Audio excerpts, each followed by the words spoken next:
Good evening, folks. Welcome or welcome back to Golem Telly. I am your host, the magical Mr. E. Now, if you've been with me from the start, then you might just remember that my very first programme for Golem Telly was all about Tintin. It was a look at the giant facsimile editions of Secret of the Unicorn and Red Rackham's Treasure. Well, we've had 16 shows since then, so I think it's high time we looked at 2 more Tintin books.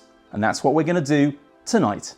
Here in my hand I have the 2019 bind-up edition Tintin on the Moon, which includes both Destination Moon and Explorers on the Moon. It's a brilliant story, one of the best. Let's not waste any time.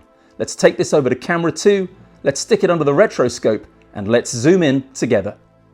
Now, the first of these 2 books, Destination Moon, took about 2 years to write. Hergé started writing this one in a serialized form in 1950. And it was completed in 1952, and then it was published in 1953. As for Explorers on the Moon, well, he started serializing that in 1952, and the collected edition came out in 1954. And you can buy them both separately today. I have them right here. Do you want to take a look? Here we go. So here are the 2 books side by side that both together make up one complete story, one of the best Tintin stories.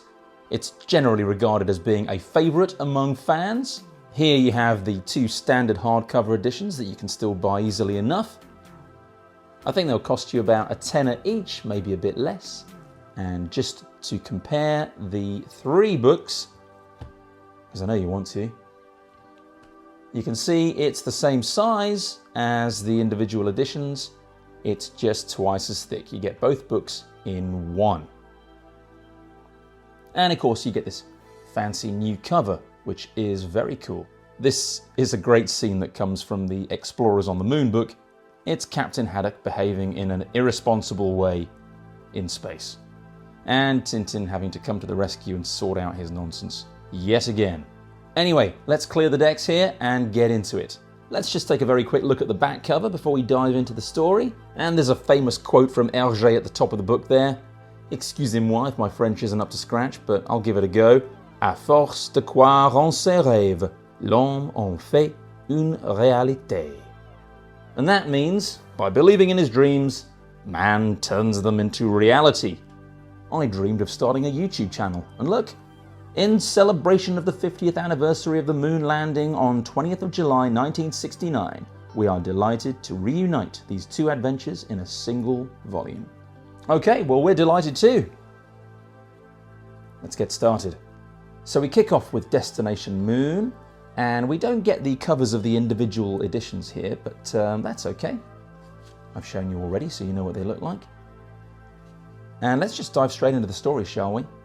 So Tintin and Captain Haddock and Snowy have been doing a little bit of adventuring, and they get home one day to Marlinspike Hall, and there's their butler, Nestor, who you remember from the Red Rackham's Treasure story. Do you remember that one? Check out my first video if you need reminding.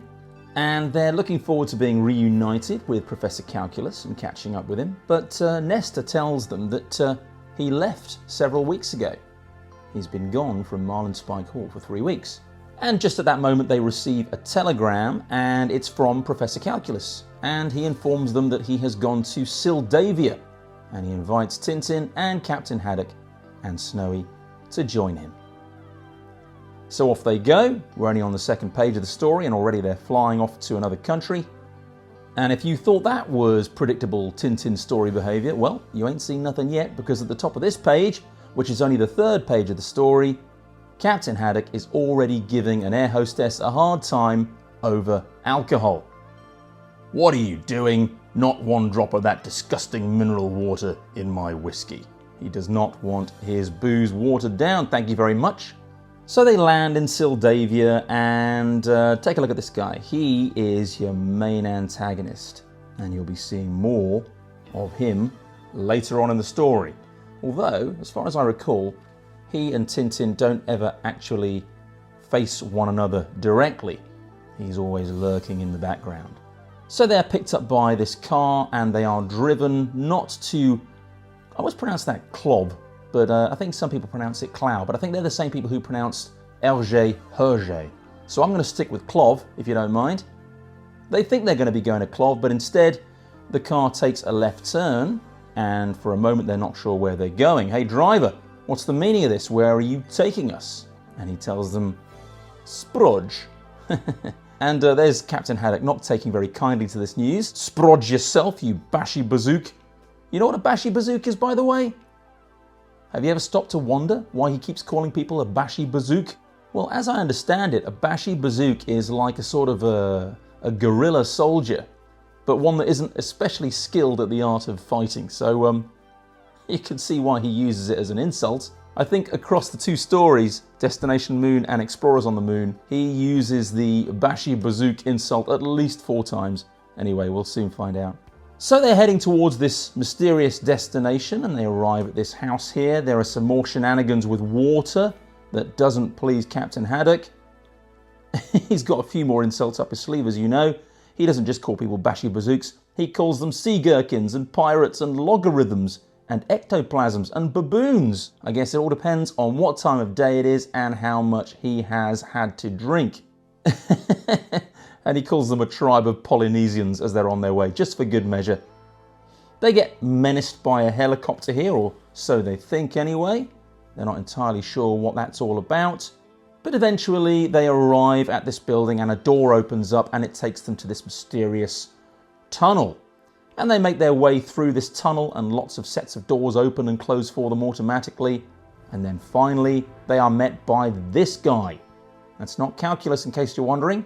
That is a guy called Frank Wolf.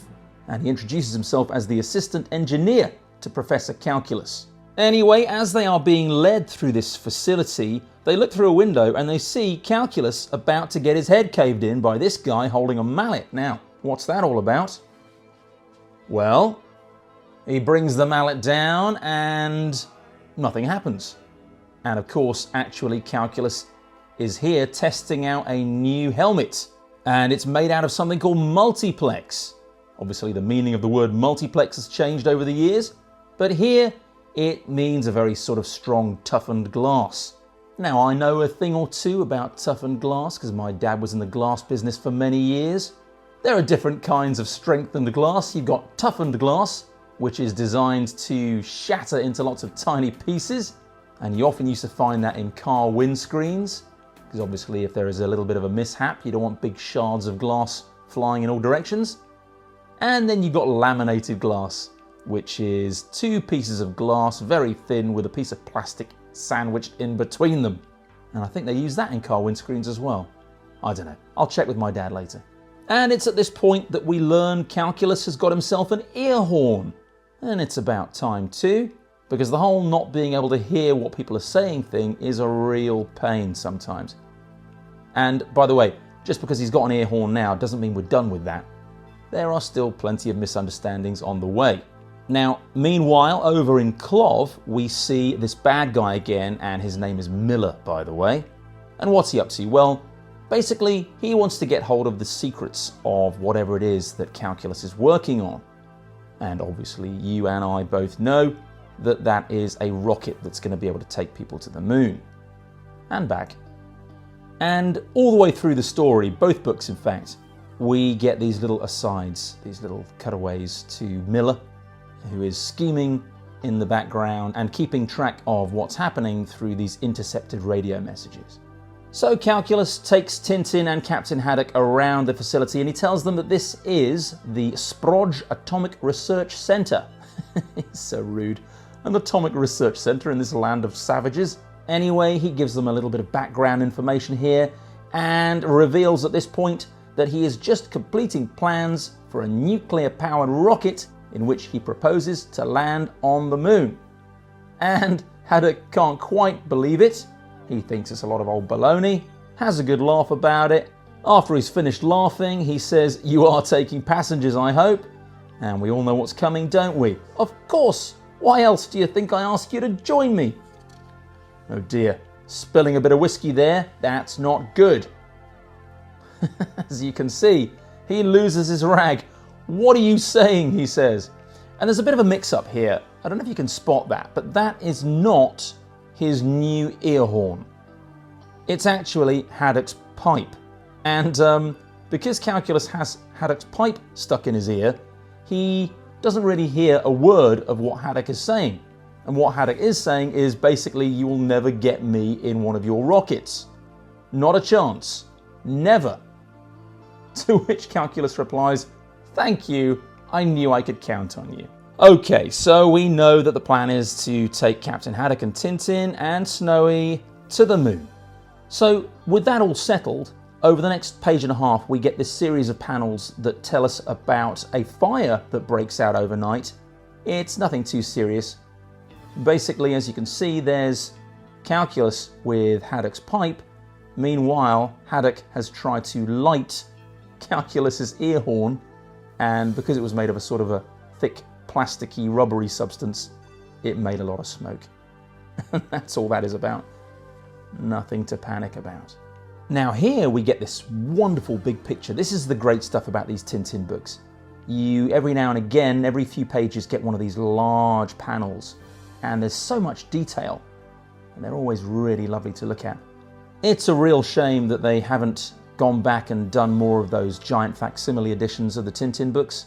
We did get Secret of the Unicorn and Red Rackham's Treasure, but how good would it be to have Destination Moon and Explorers on the Moon in that giant facsimile size? Maybe one day. But anyway, this is a central laboratory, and we do get quite a lot of scientific explanations in this story, certainly in the first half. I'm not going to read too much of that. It can get a little bit dry at times, to be honest with you. It's always balanced out with some slapstick humour, but the scientific stuff isn't for everyone, I guess. So for instance, here Calculus is explaining that this is an atomic pile made of enormous graphite blocks through which run aluminium tubes, and the cadmium rods that you see right up there are plunged into the container, which is surrounded by a thick concrete shield, and those huge pipes convey water to cool the plant. You get the idea. It's very technical, but at the very least it does help this story to feel very authentic. And that, by all accounts, is what Hergé was aiming for. He did loads and loads of research in the build-up to writing this story, wanted to make it as realistic as possible. And considering he started writing this story almost 20 years before man actually did land on the moon, well, he did a pretty good job. This first half of the story of Destination Moon is pretty much geared around the testing process, making sure that everything works, trying out spacesuits, and developing a test rocket that they're going to be launching soon. Another great image there. And here on page 18 you can see some more shenanigans. Captain Haddock getting squirted with some red paint. But then, that night, there is an unidentified aeroplane spotted flying through the sky. And it drops off these 3 parachutists. So you've got this whole espionage element going on as well. They start firing on this aeroplane. An unexploded shell drops through Calculus's window here, and it goes off and flings him out of his room. He ends up on these, what are these, telegraph wires? And he doesn't notice a thing. God, I wish I could sleep that well. At this point, we realise that Thompson and Thompson are in town, and for a while it's thought that they were the 2 surviving parachutists, because one of them died on the way down. So they automatically assume that Thompson and Thompson must be the other 2, but it turns out that they are not, and Tintin vouches for them. Meanwhile, he goes off to try and find out who those 2 spies were, or are. And he scales this mountain near the facility. There's a bit of fun and games with some bears and some honey sandwiches, but later that night, he spots one. This chap here, crawling up to this vent, and just as he's about to apprehend him, he's shot by the other one. Well done, Jim. Yeah, Tintin gets shot. And just as that is going on, back here at the facility, there are also some mysterious things taking place. You can see that Captain Haddock gets knocked out. The Director General demands to know what all this hullabaloo is about. His name is Mr. Baxter, by the way, as you can see there. And Haddock explains to him, he says Tintin went off this morning saying he was going to try and catch the parachutists. About 5 o'clock he called me by radio. He was convinced he'd found the place where the intruders would try to contact their accomplices. According to him, it was the ventilator grid in this corridor. And while Haddock was lying in wait for them, that's when the lights went out and he got a bump on the head. All very mysterious. Now, at this point, the Thompson twins start hiccuping, and if you know your Tintin stories, then you'll know that something kind of crazy is about to happen. Forgive us, it's some extraordinary pills we once took in Arabia. Their effect recurs sometimes, and you'll be seeing what that effect is later on in this story. So Thompson and Thompson, being policemen, not necessarily very good ones, they start to do some snooping around. They get confused and frightened by this X-ray machine, thinking that there's a skeleton with them, and they apprehend the skeleton that they think is the culprit. Meanwhile, here's one of these little meanwhile panels. There he is, there's Miller.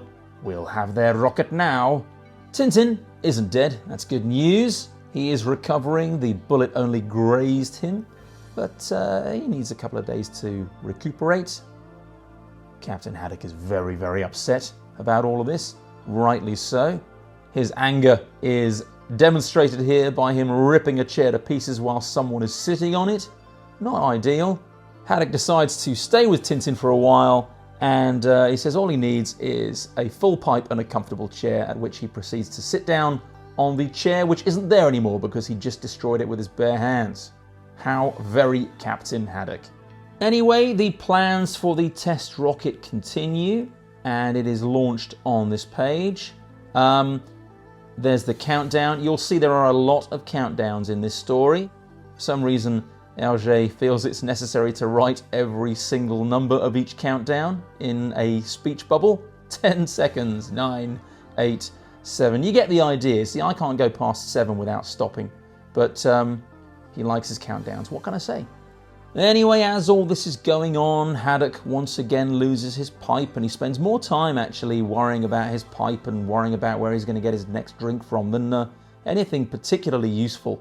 He finds the pipe, it got caught in his back pocket and burns his bottom. Now here, it looks as though they've lost control of the rocket, and in fact this foreign power has taken control and is seeking to commandeer the rocket and take it for its own nefarious purposes.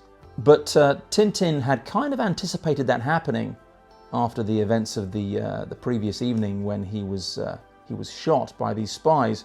And so, turns out he has encouraged Professor Calculus to build in a self-destruct option, and rather than allow the rocket to fall into enemy hands, they remotely destroy it.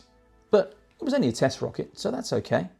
And they get to work on an all-new rocket, and here you can see these brilliant blueprints. This is the one that's actually going to take them to the moon, and it's such a fun design, isn't it?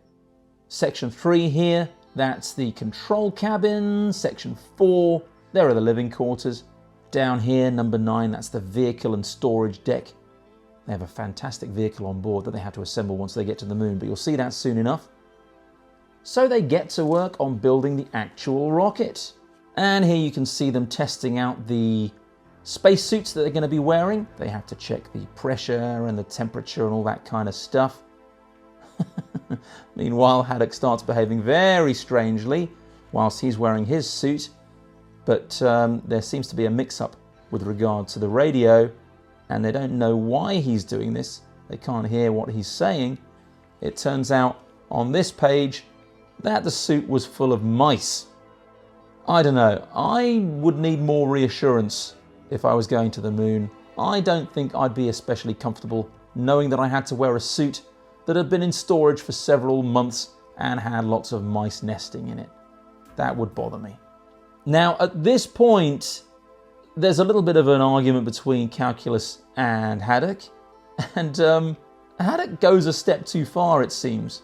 He accuses Calculus of acting the goat, which is a strange expression. I guess it means acting like an imbecile, but this particular insult seems to trigger poor old Calculus. And he spends the next 3 or 4 or 5 pages ranting about being called a goat. I'm acting the goat, am I? This is too much. I, acting the goat, I demand an apology. And on and on and on it goes. Oh, I'm acting the goat, am I? I think Haddock's a bit taken aback by this. He didn't actually mean to hurt Calculus's feelings that much, but Calculus isn't having any of it, so he marches them through the facility. This chap, he's just doing his job. He says, "Excuse me, Professor, but your companion is not wearing regulation clothing. I'm afraid I must ask him to go back." And Calculus isn't going to be standing for it. He's in a bit of a berserker rage right now. "Begone, you worm! Out of my sight! I'm acting the goat! Do you hear?" Yeah, he's really taken this a little bit too personally and a little bit too far. He lifts up a man maybe 3 times his size and hangs him on a coat hook. Anyway, he orders them to get into this blue Jeep. That's a cool blue Jeep. I don't use the word iconic very often, but if you're a Tintin fan, then that is an iconic image. The blue Jeep that takes them to war. Well, I won't tell you yet. Let's get there in a second. And he drives them through the door as it's closing, and it's all a bit chaotic. His driving is erratic. Anyway, he's still banging on about being a goat. He really, really doesn't like being called a goat, does he? And in this blue Jeep, he drives them all the way to the launch site. And what a picture that is. I mean, I've said it before and I'll say it again. That needs to be presented in giant facsimile size. Come on, Casterman. Get on with it. Make it happen. So there you have it. What a brilliant design. Based on a German V2 rocket, I believe. And there we go. You see? Well, what about it? Look what I created. I, Cuthbert Calculus. And that, I suppose, is what you call acting the goat. Well, I think Haddock has been well and truly told. However, he's still not convinced. You think this crackpot contraption will take you to the moon? And Calculus reminds Haddock that he's going too. So they all ride in the lift up this sort of gantry thing up towards the control room and the living quarters. And Calculus encourages them to go inside and take a look. Meanwhile, of course, there's Miller. Just had a message from our new agent. The launching takes place in a month, June the 3rd at 1:34 a.m. And you can see it says send Colonel Jurgen. And he's another character who is making a reappearance from an earlier story in this book. We'll get to him soon enough. Calculus shows Tintin and Haddock and Snowy the control cabin. He's still moaning about this goat thing. He needs to let it go. And we get a little bit more of this sort of technical info, instrument desks, auxiliary engine, radar, blah, blah, blah, periscope, etc. It's a little bit dry if you ask me, but that's okay. This stuff is important. And there's this setup of a joke where it keeps looking like Haddock is going to fall through one of these holes, and Calculus keeps warning him, but lo and behold, it's actually Calculus who ends up falling through one of these hatches, and then he loses his memory. This bump on the head has given him amnesia, and he remains that way for the next couple of days or so, I guess. Haddock does everything he can to try and snap him out of it. He tries to amuse him in various ways, and he tries shocks as well, and none of it seems to work. Eventually, though, Haddock does stumble upon the answer. In his anger and frustration, he says, "I suppose you think I'm enjoying myself acting the goat." And the moment Calculus hears that, he's getting up. He gets angry again, and it's all as though nothing happened. I demand an immediate apology. He's cured, though, that's the main thing. And so they get back on track. They count down to the launch date. Snowy gets a brand new spacesuit made for him. Finds it a little bit frustrating here, wants to eat that bone, but he can't get past the multiplex. And as you can see here, Miller has drafted in this colonel, and that is Colonel Boris Jurgen, and he is a sworn enemy of Tintin. Now, Haddock, as you can imagine, wants to take some tobacco and booze on board the spaceship, but Wolf here tells him that's not possible. There's no alcohol allowed, and they can't risk wasting their oxygen reserves as a result of Captain Haddock's pipe smoke. So, without his booze and pipe, he's just not going. He says, right, there's no way. My decision is final. And he bumps into Thompson and Thompson on his way as he's storming away from the rocket. And they tell him that he's made a wise choice and that at his age, it was a silly idea to go on a flight to the moon anyway. And he takes offense at that and immediately changes his mind and decides he's going to go on the rocket trip after all. So here we're getting very close to the rocket launch, just a few hours to go. They're going to be embarking on the greatest adventure the world has ever known. They open a bottle of champagne. It doesn't go exactly the way they anticipated. They drink a toast to the mission. Gentlemen, I raise my glass to the success of our enterprise, and I drink the health of the first men to set foot upon the moon. And off they go. This is launch night. Brilliant picture that. Love it. Really exciting. The scale's fantastic, isn't it? And there you see Calculus bidding the Earth farewell. The door slams behind them. And now it's fingers crossed time. Here are these bunks that they all have to lie on when the rocket is taking off so that they can cope with the G-forces and all that kind of technical stuff. I don't know. And the countdown continues. 9, 8, 7, 6, etc. into the hands of fate. And up she goes. And they all experience this crushing sensation and they actually all pass out. But the rocket is running on autopilot, so that's okay. It escapes the Earth's atmosphere. And isn't that a brilliant picture? Wow. Very quickly makes it to 1,000 miles away from the surface of the Earth. This guy here, Miller, is still following what's going on. The story ends, Destination Moon ends, with the rocket in space, but no word from its occupants. Of course, they've all passed out, and we're left on this cliffhanger, wondering if they're going to be okay. Earth calling moon rocket, are you receiving me? And we are asked here, what dangers await Tintin and his friends on the moon? What will happen on this perilous journey into space?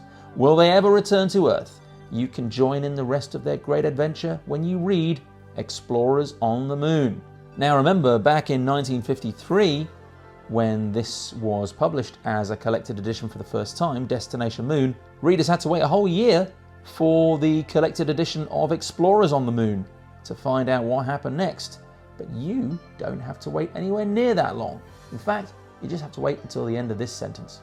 You see, Explorers on the Moon, part 2 of this fantastic duology. We get a recap here of what happened in the first story, and obviously we can see the rocket is flying away from Earth at a crazy speed. The villain here, he is as anxious as everybody else is as he's listening into what's happening secretly. But not because he cares about them, but because he wants the rocket and he wants the secrets. And if they're all dead, then his plans are ruined. Anyway, they do wake up, that's a relief, and they are on their way to the moon, and it's going to take them some time to get there. At this point, they realise that Thompson and Thompson have stowed away. Well, they haven't exactly stowed away. There's been a misunderstanding. They thought that the rocket was launching at 1:34 p.m. Turns out it was launching at 1:34 a.m. So their idea to inspect the rocket before it launched, it might have been a good one at the time, but the upshot of that is that they have ended up on board the ship as it's making its way to the moon. Now, that might be all okay, and it could be good fun, and they could have a laugh on the way there and back, but they've got a problem. And the problem here is that there is not going to be enough oxygen for 6 people. They only planned to have enough oxygen for 4 people. Calculus, Tintin, Haddock, and Wolf. And Snowy, of course, but, you know, he doesn't need that much oxygen. Now here we can see that Haddock has managed to smuggle some booze aboard after all, so he's happy. He pours himself a drink, and at this point, clumsily, one of the Thompson twins switches off the gravity. And just as Haddock is about to bring the glass to his lips once again, with there being no gravity, the whiskey escapes from his glass and starts floating around the room, as do Haddock and Snowy. After a while, Haddock starts to enjoy the sensation a little bit, He starts to think of himself as a pretty little bird flying in the air. Snowy is a little bit alarmed by what's going on, wonders where Tintin might be. Tintin, meanwhile, is doing what he has to do, being responsible, and he turns the gravity back on, at which point they all go crashing back down to the floor. Now this here is Adonis, and it's explained here by calculus that the asteroid Adonis is a dwarf planet which orbits between Mars and Jupiter. It's a rock-like mass about a mile in diameter. And calculus finds this fascinating, wants to examine it a little bit more closely. No sooner has calculus seen this asteroid nearby than they read a note that's been left by Haddock. And he says that he has had enough and wants to go home. So he's put on his spacesuit and he wants to make his way back to Earth. God. Putting them all in huge danger. So Tintin's idea is to head out of the spaceship after Haddock and to try and snag him before he becomes a satellite of Adonis and they lose him forever. Honestly, there really has not been one good reason suggested yet as to why Haddock should have come on this mission. He is just a liability in every situation. So they all work together to try and maneuver the spaceship into position, and luckily they do manage to grab hold of Haddock and get him back on board. And Tintin is rightly fed up with his behaviour. Do you realise that your tomfoolery has nearly cost us our lives? We've had enough. Get back inside and try to behave yourself properly. Well, good luck with that. Anyway, they're heading for the moon again. And at this point, here you can see the effects of this condition that the Thompson twins are suffering from. Yeah, it causes them to grow very long, multicoloured hair very quickly. So the hair grows faster than it can be trimmed. Haddock does try and have a go at cutting it for them, but he doesn't have much luck. And I do like the way that the colour changes, actually. It's fun to look at. I guess in the blackness of all this space, it's nice, as silly as it is, to have a bit of vibrant colour breaking up the darker panels. Anyway, that's a great shot of the moon, isn't it? Wow. Waiting for your instructions. Here's Haddock trying to cut their hair for them, but it keeps growing back. And meanwhile, the automatic landing system is about to kick in. So they all have to assume the correct positions. They have to reverse the rocket, you see, and use its thrusters to land safely. The turning operation was successful, which pleases Miller, of course, because he wants this mission to be successful so that he can benefit from it later. There's a bit more arguing going on. Meanwhile, you can see the colours of the Thompson twins' hair constantly changing. It's all a bit of fun. And Earth to Moon rocket, stand by. You are only 3,750 miles from the moon. That's not as far as it sounds. Moon rocket to Earth, Tintin calling. We are beginning to feel the effects of slackening speed. And again, they have some G-forces to contend with. There's some passing out going on, but ultimately they land safely on the moon. They all wait with bated breath to see if everything has gone to plan. Are you receiving me? And they panic a little bit. They think that something might have gone wrong, but it's okay. Don't worry. Tintin's fine. It's Tintin speaking. I've just put on my spacesuit and I'm now standing in the airlock. They're just going to reduce the pressure to a vacuum inside here. Captain Haddock is in charge. Uh-oh. I'm waiting for his final instructions. But thankfully, Captain Haddock doesn't ruin everything at this point, and Tintin opens the door. What a fantastic sight. How can I describe it? It's a nightmare land, a place of death, horrifying in its desolation. Not a tree, not a flower, not a blade of grass, not a bird, not a sound, not a cloud. In the inky black sky there are thousands of stars, but they are motionless, frozen. They don't twinkle in the way that makes them look so alive to us on Earth. Now I'm descending the ladder which runs down the side of the rocket. Only a few more rungs. 3, 2, another countdown. Now only 1. This is it. I've walked a few steps. For the first time in the history of mankind, there is an explorer on the moon. Okay, so Haddock and Snowy join Tintin on the surface of the moon. They start exploring. Wolf joins them as well. He's acting a little bit suspiciously. I wonder if that's going to be important later. There's a near miss here when a crate comes crashing down and almost takes Wolf out. Wolf initially is a bit upset about it. Would you be kind enough to explain the meaning of this ridiculous prank? But Tintin explains, look, Professor, I pushed you over because these wires have parted, and that's why the crate fell. I mean, they're not taking this seriously, are they? Come on. Right, so Thompson and Thompson, they're on the surface of the moon as well, and they're having so much fun. They encounter some footsteps that they think belong to somebody else, and there's a little bit of confusion for a moment where they're sure someone has beaten them to the moon. But Calculus says that theoretically it's not impossible. If we were able to get here, then others could too. But as far as he's concerned, we are the first and only people to land on the moon, which is enough for Tintin to feel reassured. So they all have lots of work to do. It's not just a jolly. There is important scientific work to be done here. And they get to work assembling various things. Some important equipment here. A tank that they can use to travel around the surface of the moon. That's cool, isn't it? What a great design. And they also decide to reduce the number of days that they're going to spend on the moon to just 6. Because now that Thompson and Thompson are with them, they won't have enough oxygen for the full 14 days that they were originally planning to stay there for. Haddock and Tintin and Snowy have a little drive around in this tank, and they almost come a cropper when they come very close to going over the edge of that cliff face. And as they're traveling around, they see what looks like the entrance to a cave, and they decide to go and investigate. And that's a great picture as well, isn't it?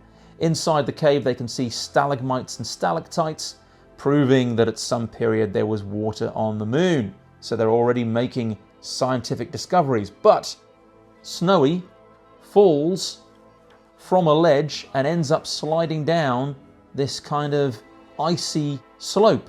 So poor old Snowy is plummeted down to who knows where, and Tintin, of course, has to go and rescue him. He also slides down this icy slope, and they are reunited.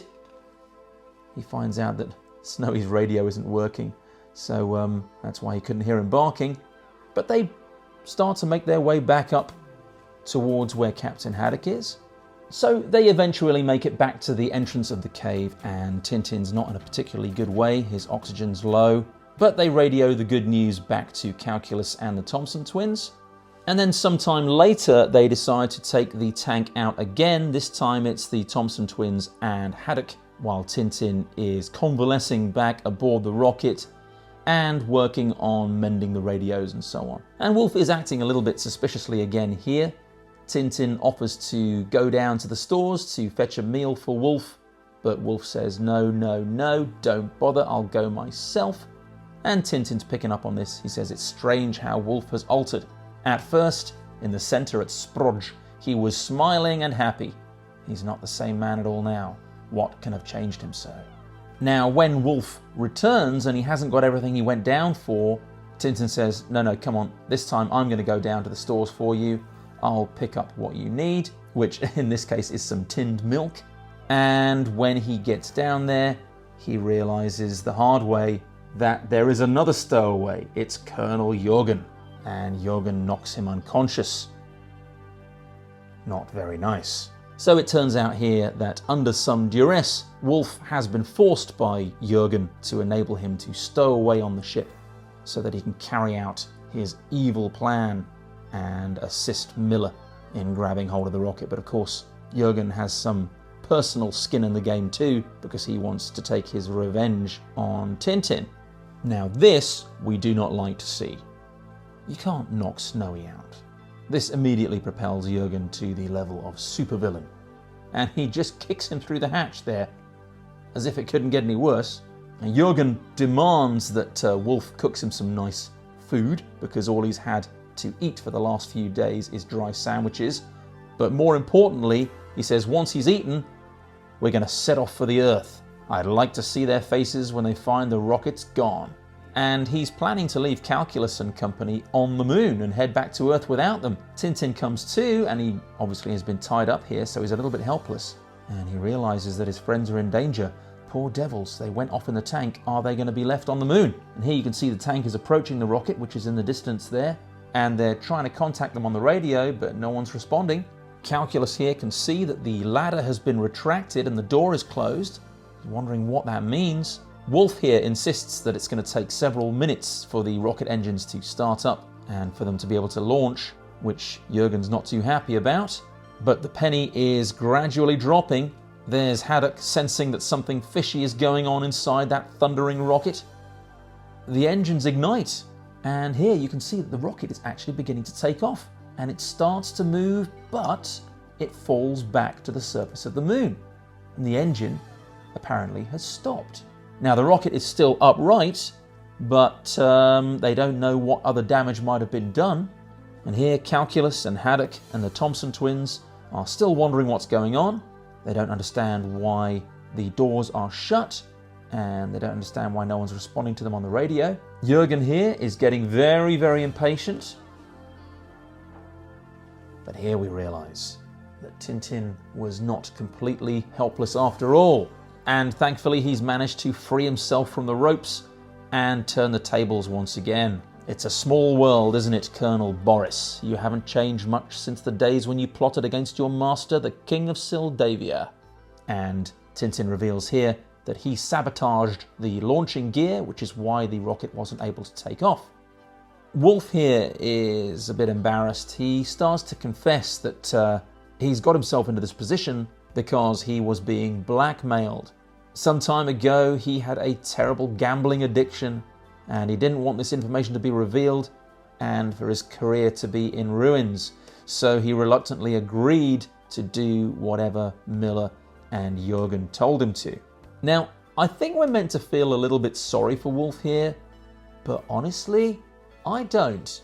Because, let's face it, the guy put his career and his reputation above the lives of everybody else. So, yeah, on a human level, I guess I can sympathise with someone who is suffering from an addiction and who is afraid of being humiliated on the international stage, but it doesn't excuse him putting the lives of all these people in danger.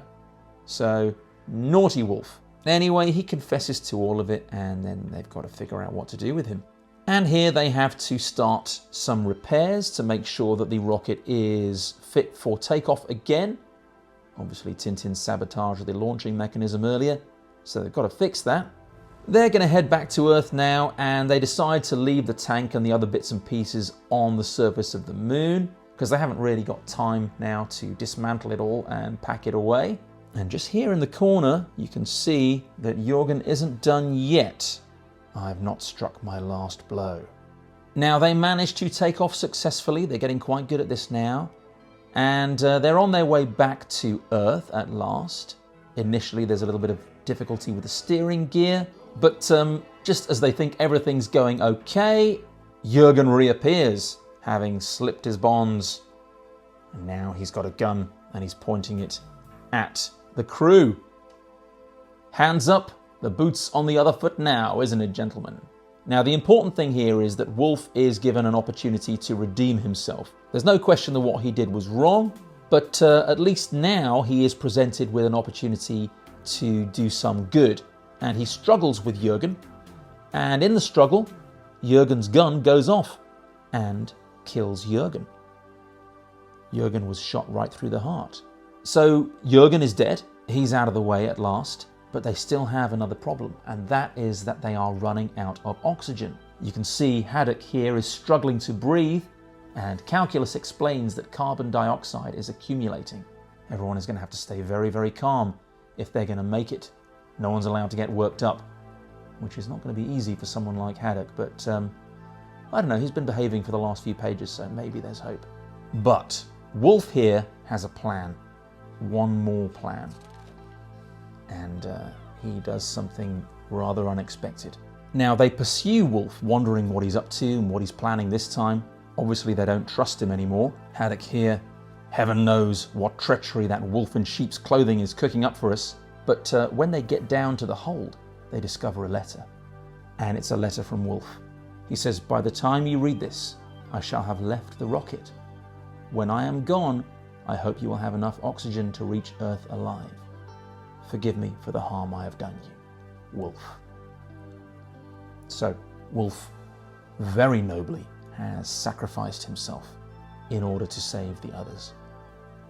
They perform the turning operation once more because they're approaching Earth now.